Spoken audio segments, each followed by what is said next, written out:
Random House Audio presents The Last Best Hope, Restoring Conservatism and America's Promise by Joe Scarborough. This is Joe Scarborough.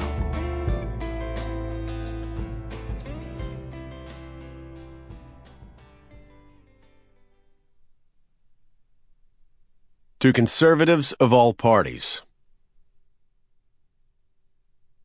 Introduction. The Way Back. By the second year of his presidency, Abraham Lincoln should have been a demoralized man. Lincoln's military command had stumbled badly through the opening stages of the Civil War. By 1862, the embattled president faced defiance from his generals, failure from his armies, and humiliation across the globe. By spring, France and Britain were on the verge of recognizing the Confederacy, and by summer, Robert E. Lee was chasing Union forces across the Potomac. The president's army would be forced to make a hasty retreat to prepare for the defense of the nation's capital. By the end of that terrible year, Abraham Lincoln delivered a message to Congress that was as defiant as it was determined. On December 1st, 1862, that great man told Congress that history left them no choice but to preserve the American Union as the last best hope on earth. The dogmas of the quiet past are inadequate to the stormy present, Abraham Lincoln said. The occasion is piled high with difficulty, and we must rise with the occasion. As our case is new, so must we think anew and act anew. We must disenthrall ourselves, and then we shall save our country. As it was in Lincoln's time, so it is in ours. American leaders do not face a nation divided by war, or shamed by the institution of slavery. But as with every generation since 1776, we have no choice but to face a difficult occasion that's piled high before us and rise to that challenge. Our leaders cannot escape history any more than they can ensure our future unless they begin again to think anew. It is especially critical at this chapter in our nation's history for conservatives to set aside the dogmas of the quiet past and instead explain their vision to a new generation. This book will lay out that vision.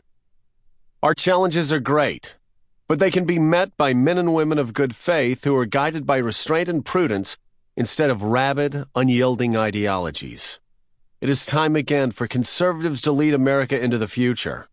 But before we figure out how to do that, let's first talk about how conservatism has been defined throughout our history. As we begin, let me ask you to set aside everything Americans think they know about what it means to be conservative. Forget that conservatives are now associated with military expansion, Wall Street recklessness, and ideological conformity. Instead, try to imagine that conservatism is not a political movement at all, but rather a guiding set of principles grounded in reality and restraint, and flexible enough to sustain America through the next century. Moving forward, we must embrace our first principles so we can revive what Russell Kirk once called the forgotten genius of conservatism.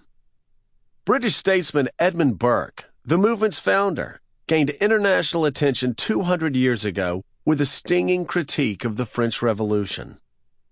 Burke and his followers championed customs and conventions that promoted social stability across the ages, while declaring intellectual war against dogmas of all designs. It was, after all, rabid ideologues who very nearly torched Notre Dame and destroyed French civilization. Mr. Kirk summed up Burke's distrust of dogma in his classic, The Conservative Mind.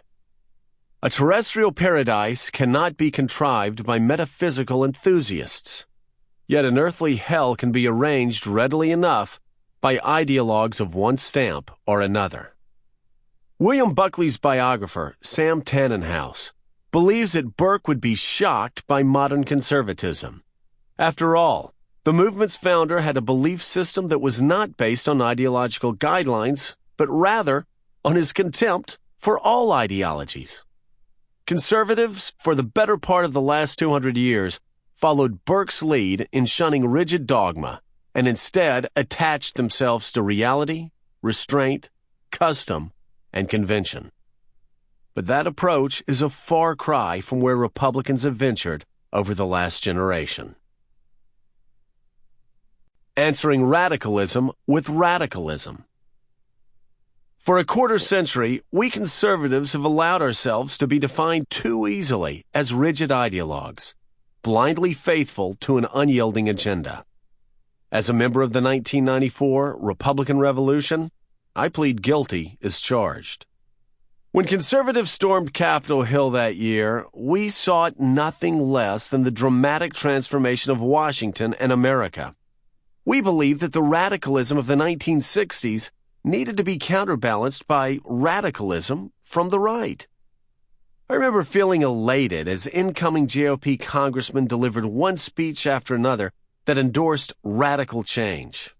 We would seek nothing less than the destruction of the 1960s ethos and the man that most embodied that decade, Bill Clinton. Our drive for change led to a balanced budget, welfare reform, and the remaking of Congress as a political institution. But the way we fought those political battles also resulted in a government shutdown, bitter partisanship, and the impeachment of a president. More frustrating was the fact that our perceived extremism also helped re-elect in 1996 the same president we ran against 2 years earlier. We had saved Bill Clinton from political death by coming across as radical to swing voters and making him again appear to be a moderating force in American politics. We had answered radicalism with radicalism, and the costs were high. Conservatives lost their bearings again after September 11th. President Bush's disciplined response in Afghanistan devolved over time into a foreign policy approach that guaranteed the U.S. military alone would end tyranny across the world.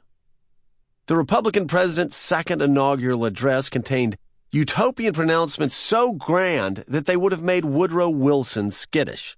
Once again, politicians who described themselves as conservatives answered radicalism with rigid dogma.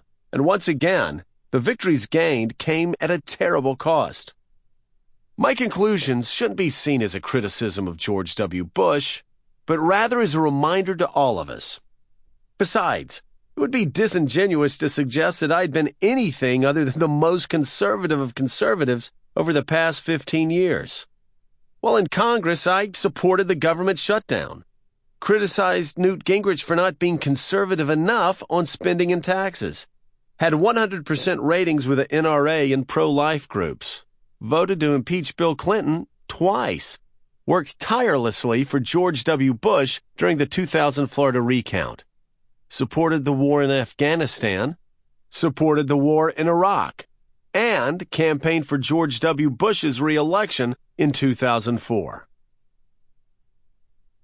Less government, more consistency. I was, to paraphrase St. Paul, a conservative's conservative, and I still believe that Republican politicians usually lose elections not because they're too conservative, but because they stray too far from William Buckley's worldview. But in this book, I will tell you some ways I believe our conservative approach needs to be modified and enlarged.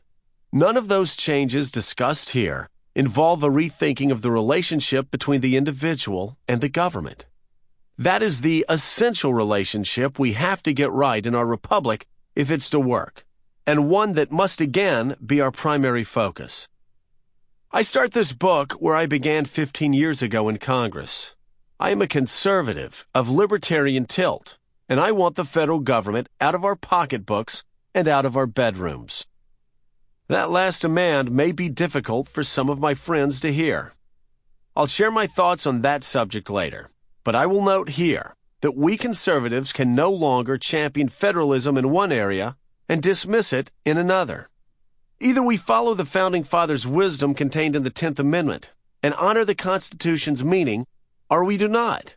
That means if the Iowa Supreme Court overturns the popular will of the people by nullifying a gay marriage ban, well, conservatives should respect Iowa's constitutional right to settle the matter and keep the federal government out of the state's business. We cannot claim the constitutional high ground in our efforts to fight the... Sample complete. Ready to continue?